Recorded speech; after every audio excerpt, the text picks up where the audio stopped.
매우 어려운데 사실상 아까 말씀드린 대로 지금이야말로 대출을 활용할 수 있는 능력과 지식과 비법 이런 빈틈 전략을 알고 계시는 분들은 굉장히 상급지로 입지를 높일 수 있는 기회라고 생각을 합니다. 그러니까 여전히 뭔가 그래도 어떤 그 정부 규제가 있더라도 그 안에서 답을 찾을 수 있는 방법이 그렇죠. 아직은 있다. 네, 합법적인 방법 안에서 난이도가 많이 높아졌고요. 그렇게 열심히 찾다 보면 분명히 방법은 아직까지는 있습니다.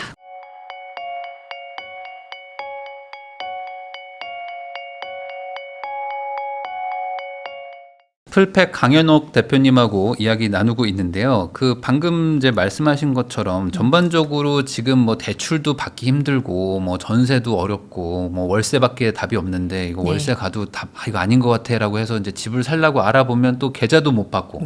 그러니까 이게 어쩌라는 거냐 하시는 분들이 지금 많아요. 그렇다고 여기는 조금 조용한 동네는 사기 싫어. 여기 막 핫한 뜨거운 동네만 사고 싶어. 막 이런 상황이잖아요. 그러니까 이도저도 지금 뭔가 할 수 없는 분들이 꽤 많아졌는데 아는 사람만 움직이는 시장이다 뭐 이런 얘기도 하셨더라고요. 네, 맞아요. 그러니까 지금 시장이 좀 매수도 그렇고 좀 어려운 시장이다 뭐 이렇게 봐야 될까요? 매우 어려운데 사실상 아까 말씀드린 대로 지금이야말로 대출을 활용할 수 있는 능력과 지식과 비법 이런 빈틈 전략을 알고 계시는 분들은 굉장히 상급지로 입지를 높일 수 있는 기회라고 생각을 합니다. 그러니까 여전히 뭔가 그래도 어떤 그 정부 규제가 있더라도 그 안에서 답을 찾을 수 있는 방법이 아직은 있다. 네, 합법적인 방법 안에서 난이도가 많이 높아졌고요. 그렇게 열심히 찾다 보면 분명히 방법은 아직까지는 있습니다. 그러면 지금 같은 상황에서 무주택자들이 제일 좀 걱정이신 것 같아요. 그러니까 1주택 있는 분들은 그나마 뭐 집이 하나 있으니까. 근데 지금 아무것도 없다. 근데 내가 가려던 동네가 지금 뭐 순식간에 5천 1억 올랐다는 분들이 많아가지고 이런 분들은 뭐 어떻게 해야 될까요? 무주택자 중에서 내가 충분히 현금 여력도 되고 대출도 받을 수 있는데 내가 집값이 떨어질 것 같아 라고 하시는 분들은 빨리 움직이셔서 좋은 매물을 잡을 수 있고 좋은 입지가 있다, 준비가 됐다라고 하면 저는 적극적으로 움직이는 걸 추천을 드리고요. 아직 좀 자본력이 부족하고 내가 우리 부부 합산 소득이 1억 원이 안 돼서 최대 대출 한도 6억 원까지도 아직 못 받는다라고 하는 분들은 지금 이 시장에 대한 확신도 없고 내가 지금 이 계좌가 나오면 바로 내가 매수해야 된다라는 것도 모르시는 분들도 사실은 더 많거든요. 그런 분들은 너무 조급해하지 마시고 오히려 규제 지역이 되면서 매물 잠김이 일어나면 급한 매물들 나중에 내년 되면 또 매도자 입장에서 다주택자 중과 유예 때문에 나올 수 있는 매물들이 있을 수 있잖아요. 그런 매물들을 또 잡을 수도 있단 말이에요. 그렇기 때문에 준비가 된 사람, 즉 공부가 된 사람과 되지 않는 사람으로 좀 나눠볼 수 있을 것 같아요.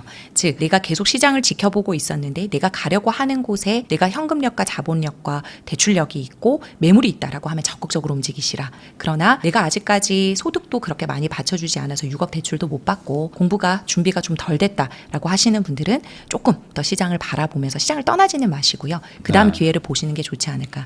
저는 사실상 제일 부러웠던 분이 누구냐면 2023년도에 제가 부익남 TV에서도 생애최초 후순위 주담대 얘기를 했었어요. 그때 사실 댓글들이 엄청 엉망이었거든요. 맞아요. 어떻게 후순위 담보대출까지 받으라는 거냐라 이렇게 얘기를 했는데 그때 이제 대출을 받아서 강남에도 갭투자에 성공하신 분들 지금 10억 이상 오르신 분들 굉장히 많아요. 그리고 뭐 강동 준시축이라든지 또 가려고 했던 분들이 너무너무 고맙다. 왜냐하면 지금 보니까 이미 2년이 지나서도 갈아타기 시즌이 됐더라고요. 그러니까 그런 분들은 대출력을 충분히 활용을 하셔서 입지의 퀀텀 점프를 이루신 분들인 거고 그때 이제 한 번 더 전세에 머물거나 업그레이드만 하셨던 분들은 굉장히 후회하는 장이란 말이에요. 그렇기 때문에 그분들도 그때는 내가 상투 잡는 거 아니냐 최고가에 잡는 거 아니냐라고 다 걱정하시고 내 집 마련을 하셨는데 그때 활용 가능한 대출을 최대한 활용을 하신 거예요. 앞으로도 사실상 지금과 같은 규제가 계속 되겠지만 그래도 시장 상황이 변하면 나한테 기회가 올 수가 있기 때문에 좀 자본이 낮으신 분들은 청약 공부 좀 해보셨으면 좋겠고요. 그리고 내 몸값 즉 DSR을 올리기 위해서 소득을 좀 높이시면서 계속 시장에 머무르시면서 나한테 기회가 오지 않을까 이렇게 좀 계속 보시면 좋겠어요. 제가 다시 여쭤보려고 했던 게 이제 바로 그 부분이었는데 지금 소득이 좀 부족하고 그러다 보니까 내가 가고 싶은 집은 뭐 비싼데 당장 대출도 막히고 해서 좀 이게 막막하다 하시는 분들 많거든요. 그런 분들이 좀 대출 한도를 뭐 정책 뭐 이상으로 뭐 받을 수 있는 방법들도 있는 건가요? 있기는? 사실상으로는 지금 뭐 정책자금 대출이나 은행 재원 대출이 뭐 1, 2금융이 DSR 40% 50% 그다음에 DTI 60 다 제한되어 있기 때문에 뭐 이거를 어떻게 뚫을 수 있는 방법은 없어요. 없기 때문에 그 범위 내에서 저희가 최대한 활용을 해야 되는 건데 그거를 어떤 식으로 전략 전략을 짤지의 문제이기는 하거든요. 네. 근데 말씀드린 대로 지금 최대 대출 한도인 6억을 아직 못 받는다라고 하면 저는 아직은 좀 더 몸값을 키우셔도 되지 않을까 이런 생각이 듭니다. 네, 왜냐하면 이 6억이라는 게 언제까지 나올 수 있다라는 보장이 없거든요. 네. 근데 지금 이렇게 대출 규제가 옥죄어 있는 상황에서도 6억까지는 내줄게라는 거는 6억까지는 정도는 받아서 집을 마련해도 되고 갈아타기를 해도 된다라는 신호인 거잖아요. 네. 근데 아직까지 내가 거기에 도달하지 못했다라고 하는 건 아직 내 몸값과 체급을 좀 올려야 되는 거구나 이렇게 생각이 들고, 그리고 아까 말씀드린 대로 규제 지역이 확대 지정이 되면 사실상 좀 매물이 잠김 현상이 일어나겠지만 꼭 이제 급한 매물들, 세금이라든지 여러 가지 보유 처분 매물들이라든지 이런 매물들이 꼭 한두 건은 나오게 되어 있어요. 그런 매물들이 오히려 진과 같은 신고가보다는 좀 낮춰서 나올 가능성도 있기 때문에 그런 매물들을 또 잡을 수 있는 기회가 있을 수 있기 때문에 소득을 좀 많이 높여 보시면서 제가 이제 시장에서 기회를 보라는 게 그런 거거든요.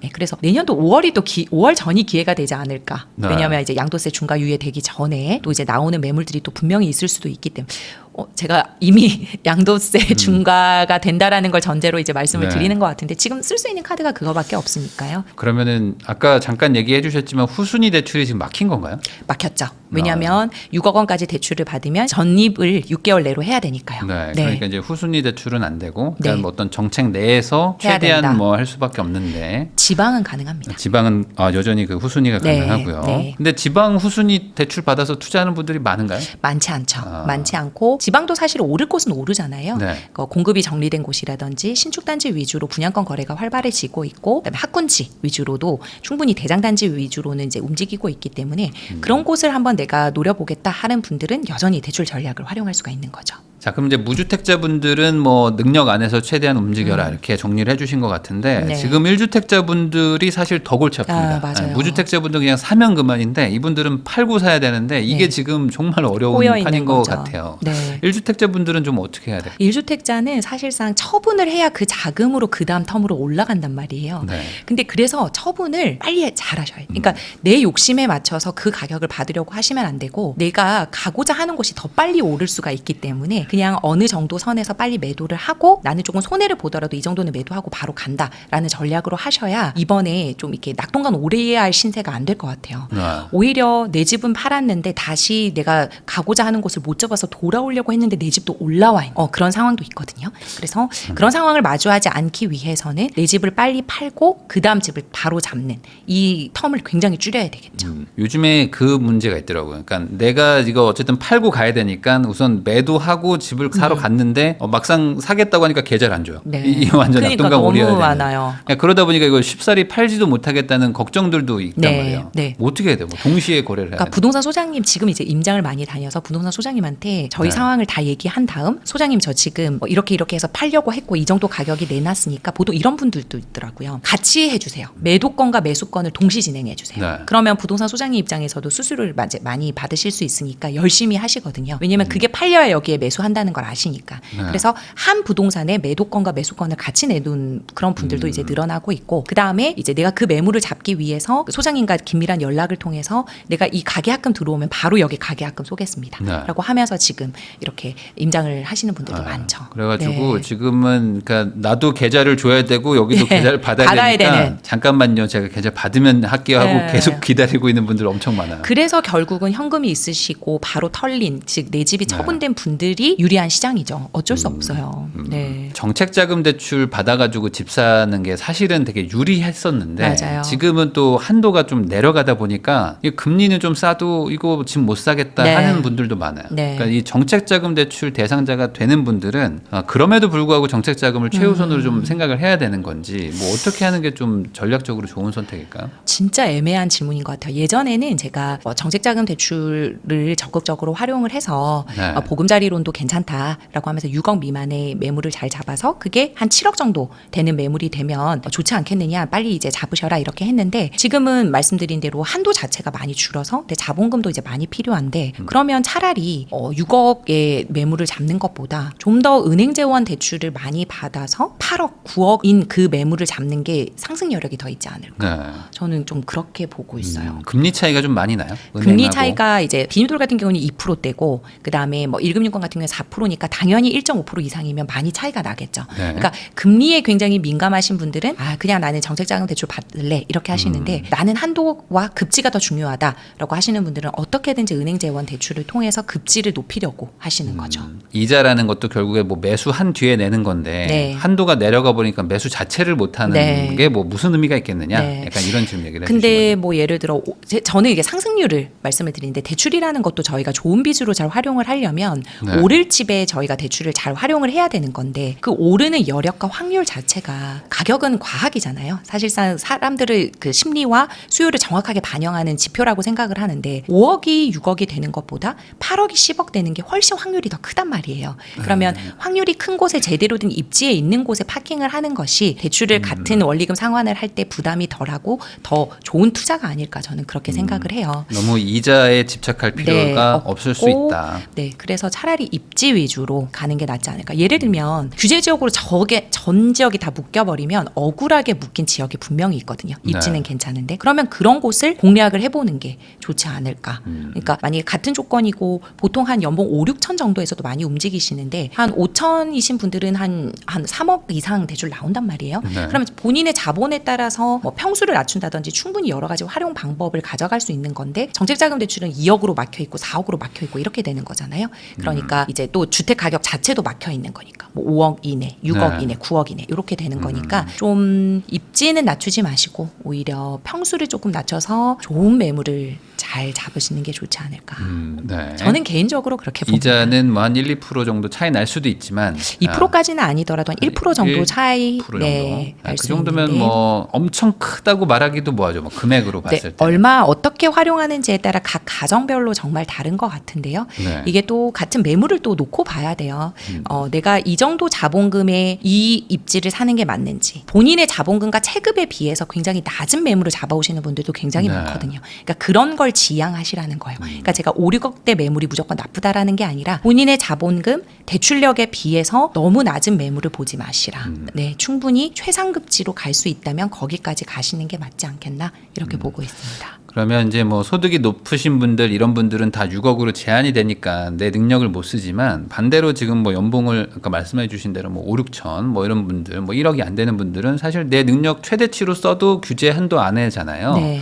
그러면 이런 분들은 사실 오히려 반대로 LTV가 더 중요할 것 같은데 네. 현재 LTV 규제는 뭐 어떻게 적용이 되는 그러니까 거예요? 아까 말씀드린 대로 규제 지역은 97 대책 때문에 LTV 40%로 내려와 있고 비규제 지역은 여전히 70%입니다. 70%. 네. 근데 이게 비규제 지역이 지방까지도 비규제이기 때문에 지방 사람들도 서울에 내 집 마련하려고 올라오는 거예요. 그러니까 예를 들어서 지방은 LTV 뭐 생애 최초도 80%인데 6억 제한도 그냥 없애고 DSR 보지 않고 지방은 완전히 열어줄 거면 확 열어주면 사실상으로 서울로 똘똘한 한 채로 하는 현상을 조금 줄일 수 있을 텐데 네. 지금은 지방분들도 같은 비규제 지역의 70%면 나 그냥 서울에 집 살래 이렇게 되는 거거든요. 그러니까 지방으로 수요를 좀 분산시켜 주기 위해서라도 세금적인 거, 대출적인 것도 조금 혜택을 좀 많이 주면서 오히려 지방은 규제를 좀 풀면서 예를 들어 대출 같은 경우에도 좀 정책자금 대출도 지방 특화형 정책자금 대출, 지방 특화의 보금자리론 이런 게 네. 조금 나와서 지방 시장이 조금 원활하게 돌아갈 수 있으면 좋겠다 이렇게 보고 있습니다. 스트레스 DSR 3단계가 약간 차별화는 했지만 큰 의미는 없나요? 없죠. 네, 왜냐하면 지금 이게 627 대책이 너무 세버렸고 그다음에 네. 97 대책으로 그리고 총량으로 이미 다 스트레스 DSR을 이기지 않았나 이렇게 보고 있습니다. 아, 네. 그 방금 말씀하신 것처럼 이제 지방에 혜택을 준다는 거를 네. 뭐 반대로 생각하면 서울 수도권을 규제하면 되잖아요. 그럴 수도 가능한 거죠. 근데 저희도 사실은 6억 원의 대출 규제가 나왔을 네. 때 그러면 지방으로 달려갈까 이렇게 생각했는데 그게 아니라 서울 수도권이 오히려 더 불장이 됐잖아요. 네. 근데 지금 서울 수도권을 막는다고 해서 지방으로 다 달려갈 것인가 그건 또 다른 문제인 것 같아요. 네. 네. 그래서 저도 궁금합니다. 이게 지방 시장이 불장이 되는 그런 풍선 효과가 될지 아니면 오히려 서울 수도권에 있는 곳에 더 매물을 찾으려고 하는 수요가 더 많아질지 그건 한번 지켜봐야 될 것 같습니다. 네, 뭐 사실 아직 수도권 안에도 뭐 전혀 뭐 온기가 안 느껴진다는 동네들이 아직 많기 때문에 훨씬 많죠. 그런 쪽으로 더 먼저 가지 않을까라는 생각도 네. 좀 들기도 들고 그 지금 다주택자들은 대출을 뭐 받을 방법이 뭐 거의 없나요? 없죠. 없어서 사실상으로는 매매 임대 사업자 대출로 많이 풀고 있었는데 그 또한 막혀버렸고 네. 그래서 다주택자가 지금 집을 팔고 하는 그런 매매 매수 시장이 아니에요. 네. 그래서 다주택자가 지금 집값을 끌어올리는 시장이 아니고 지금 시장은 완전히 무주택자라는 시장, 1주택자인 실수요자 시장이다. 근데 이 실수요자 시장이 이렇게 오른다는 건 사실상 문제가 있는 거죠. 그만큼 이제 실수요자들이 반대로 얘기하면 그 인구수도 가장 많거든요. 네. 그러니까 이분들이 원래는 좀 관망을 해줘야 하고 되는데 이게 움직이기 시작하면은 네. 그 수요가 엄청나게 큰 거라 여기가 좀 지금 자극돼 있는 상태가 아닌가라는 네. 생각도 좀 듭니다. 그럼 이제 뭐 잠깐 말 나와서 그럼 다주택자분들은 딱히 지금 뭐 대출 생각하지 마라 그냥 뭐 없다.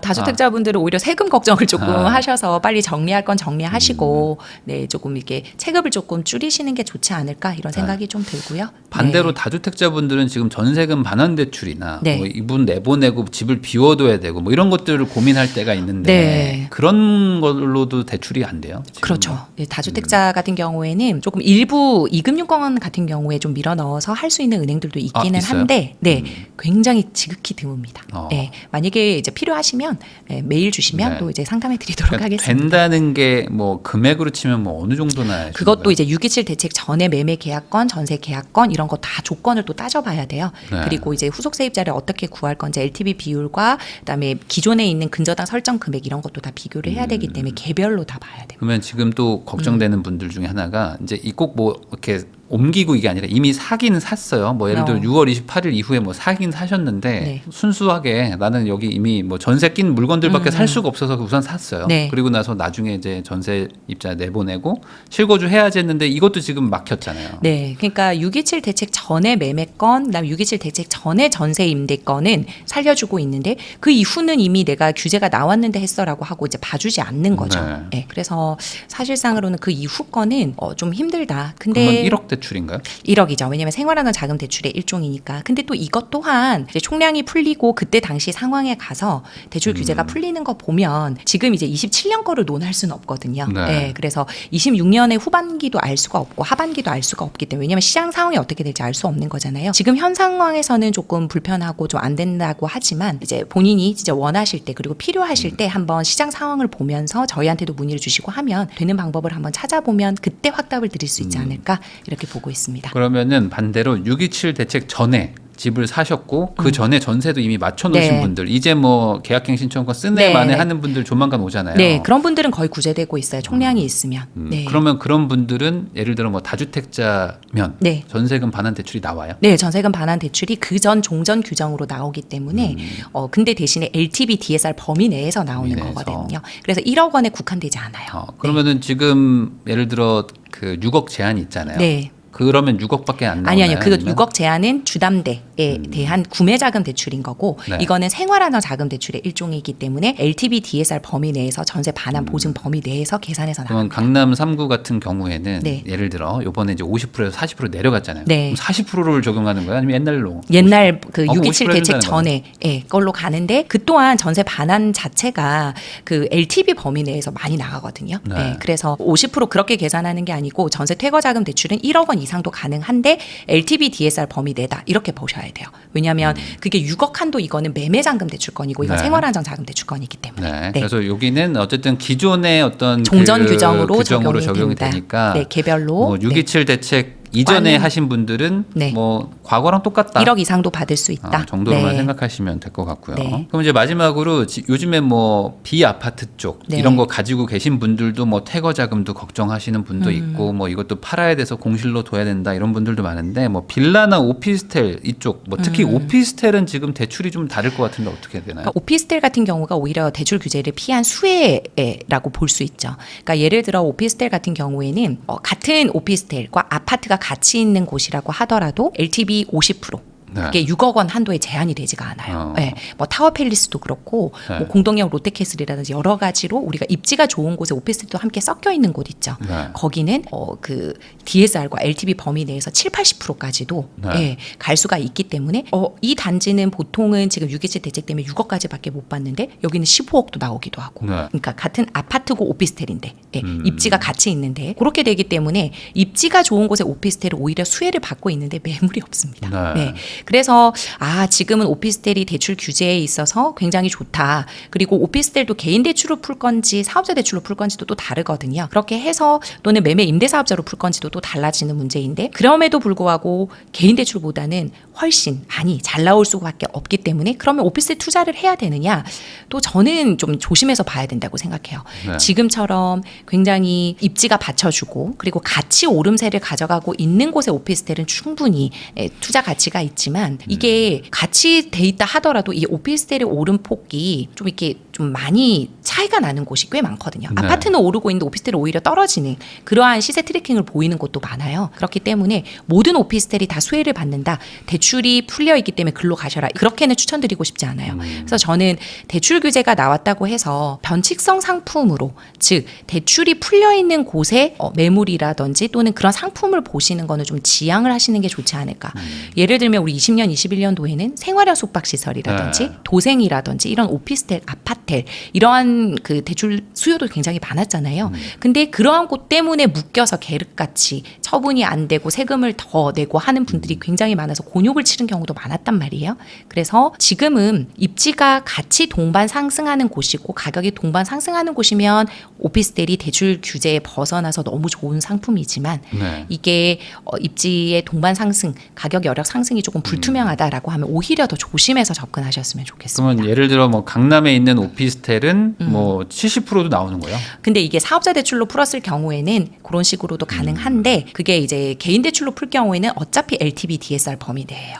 네. 어차피 그거는 그런 거고. 네. 그래도 그러면 이번에 40%로 낮아졌으니까 그러니까 40% 범위 내에서 오피스텔도 40%만 네. 나오고. 근데 이제 그 오피스텔도 사실상 상품이 또 되게 다양해요. 네. 네. 그래서 근데 지금과 같은 경우에는 LTV 40% 그다음에 DSR 범위 내에서 나가는 경우가 많죠. 그래도 어쨌든 훨씬 낫네요. 네. 다른 근데 이제 거에 개인 비해서. 대출로 많이 사실 안 풀고요. 보통은 다 사업자 대출로 많이 푸시려고 합니다. 어차피 오피스텔이야 뭐 사업용으로 쓰시는 분들도 네, 있으니까 많으니까. 그렇게 할 수는 있다. 다만 대출을 잘해준다고 해서 좋은 상품인 건 아니잖아요. 네. 좋은 상품인데 대출이 좀 풀릴 때 못 그렇죠. 하는 거지. 그래서 이제 대출력 전에 무조건 전제가 돼야 되는 게 입지력입니다. 네, 그래서 그래서 입지가 좋은 곳에 대출을 잘 활용하셨으면 좋겠습니다. 선후 관계를 이제 오해하시면 안 된다. 네. 이렇게 얘기해 주신 것 같습니다. 지금까지 대출 전문가시죠. 풀팩님 모시고 최근 부동산 시장부터 그리고 이제 요즘에 대출을 어떻게 받아야 되는지 다양한 이야기 한번 나눠봤으니까요. 요 내용 잘 참고하셔가지고 본인 투자에 좋은 선택하시길 바라면서 저도 인사 나누도록 하겠습니다. 오늘 나와주셔서 감사드립니다. 감사합니다.